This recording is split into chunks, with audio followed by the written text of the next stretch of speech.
Okay, so now that we're a little charged up now, we can set about solving this problem, right? So as the example that we talked about that's in the notes, and this is just a kind of walkthrough because sometimes it's harder to see if someone's not, like talking about things, right? So, if we think about like the first proportion I give you, right, is that we're assessing, between Dodger and Astro fans, who wants to, handle all this stuff, right? So for our first one, right, in our first group, we have Dodger fans. This proportion is 0.87, right? So we also know that information I reveal later on. So the number of people in that group is 253, right? So we can also find out, right? If we were interested in like what the actual percentage of people is, right? It's actually not like a real number. It's like 220.11. So I mean, like we're good rounding, but we're just focusing on the proportions for now. But know that we could solve that, right? All I did to do that was 0.87 times 253 to get that number. That for this one is like not important. Just focus on the proportion for now, though, right? So just ignore this. So we also know that for the Astros, right, we know that in the second proportion, only 23% of them believe the Astros should be stripped of their World Series title. And it's nice to know that there are some good Astro fans who recognize what happened, right? So shout outs to that 23%. By the way, I made up these numbers. They aren't actually real, but who knows? Who knows, right?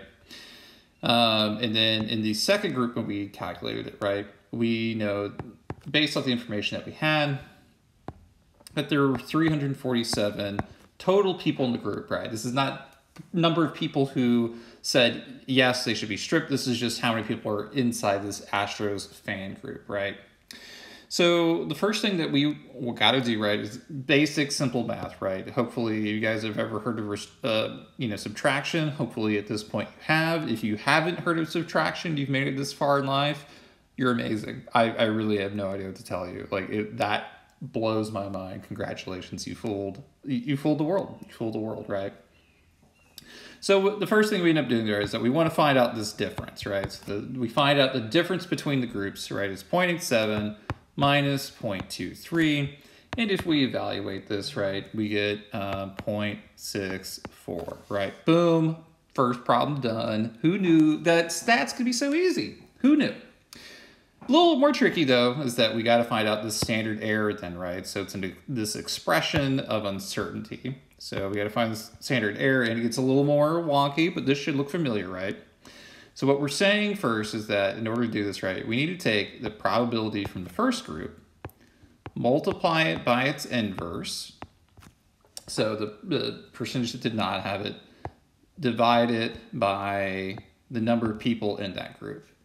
Then we're going to add in the information from the other group, the other independent group, where this is the probability of the second group minus 1p2, right? So the probability, the proportion of people of the Astros fans who say yes, you get rid of it, multiplied by the number of people that say no way, Jose. That's them saying to Jose Altuve, no way, Jose. Don't give up your title, don't give up your ring. And no way, Jose, don't show off your tattoo that people are trying to expose when you hit that walk-off home run, but it was really a buzzer. Don't show it off. But then he later did. And, Carlos Correa was correct. That was actually kind of a shitty-looking tattoo. So we do all that, right, and then we cap it off by looking at the square root underneath this, right? So with that next step, what's the next part that we get in, right? So if we start plugging this in, right, we get, the first part is going to be 0.87 times the inverse, right? So we put this little parentheses. We know that's 0.13 divided by the number of people who are in that group, which is 253. Then we're going to add in 0.23. And this is 0.77 divided by the total number of people. And then we're square rooting, right? So all we did right there, right, was that we just put in place markers for those numbers just to show how it's illustrated, right? So no actual math has happened. We've just replaced these letters that are just placeholder symbols for the actual numbers, right? So from there, what we next do is that we do this first part, right? So we always start with the multiplication part. There's nothing we have to do on the bottom here, right? So we're just doing the simple multiplication first, right? So in this case, it's going to be 0.1131 divided by 253 plus we have, I already did the math, so I'm looking over, right? So 0.1771 divided by 347, almost forgot. And we know that we're going to take the square root of this. And from there, right, we're going to go ahead and do it. You can see like how it evaluates out. But this comes out, if we, with some rounding, right, is 0.03, right? So that's ultimately what the standard error is going to be. So for future reference, right, so what we have here is that the difference between these groups, we'll just call it PD for now, is 0.64.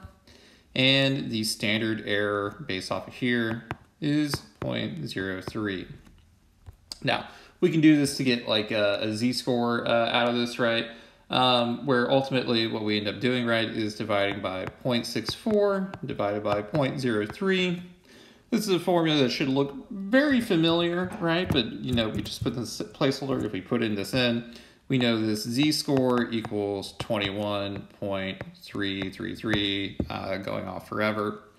And so it's kind of interesting, right? So the other way that we could also look at this, right, is that we could look at, how tight is this bounded, right? Like how significant is this difference? What kind of uncertainty do we want to establish it, right?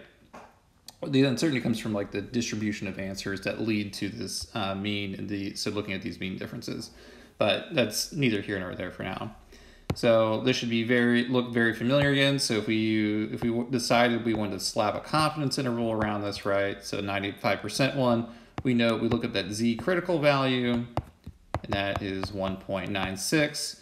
And so if we wanted to calculate one, we would do 1.96 times 0.03, which if I use my calculator, which is actually, I'm using R, which is a calculator, but more than that, we would see that this 95% CI is 0.0588, which we would evaluate to, and for our purposes of our class anyway, is 0.06. All I did was round all the way through.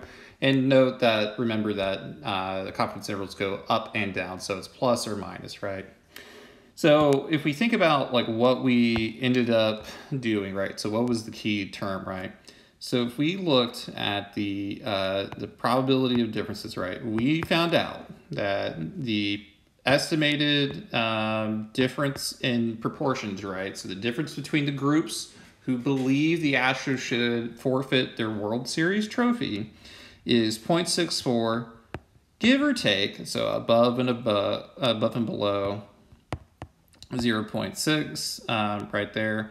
And so we could say like, okay, so what this means is like, maybe it's as low as 0.58, maybe it's as high as 0.7, right? So what this really shows ultimately is that there is both a significant difference statistically. So we know that this is definitely not zero, right? We know these groups are different from one another, right? That decision is clear. So that's the first part, right? And we also know that that there's a statistical difference, and based off of this size, 0.64, like that is a huge difference in this example. Huge difference between the groups. We also know that this is substantively important, right? So there is a substantive difference keep in mind, right, statistical significance just is trying to evaluate if the difference is not equal to 0, right? It does not make a decision about the magnitude of that difference, right? That's something that we have to do. In this particular example, right, 0.64, like nearly like 2/3, like there's a nearly 2/3 difference between the groups who believe that, right? Which goes to show you, fans, that on this particular issue, right, Dodger fans are definitely not equal to the Astro fans in how they feel about the 2017 World Series title. Right? Shocker, right? But, now we just illustrated that that difference is true with math, right? So maybe it seems more legit because of that. By the way, these numbers are arbitrary. No one actually, created a survey. I just hate the Astros. So that's the example that we used. So hopefully that kind of like walked through this first step on proportions. And so we'll kind of pick this up. It's going to be very similar. The good news is that because you guys have practiced this already, we've kind of familiar with some core concepts between each week. A lot of the stuff should be, looking pretty familiar. And so hopefully, you have some like good feedback to go on to. So with that, we'll go ahead and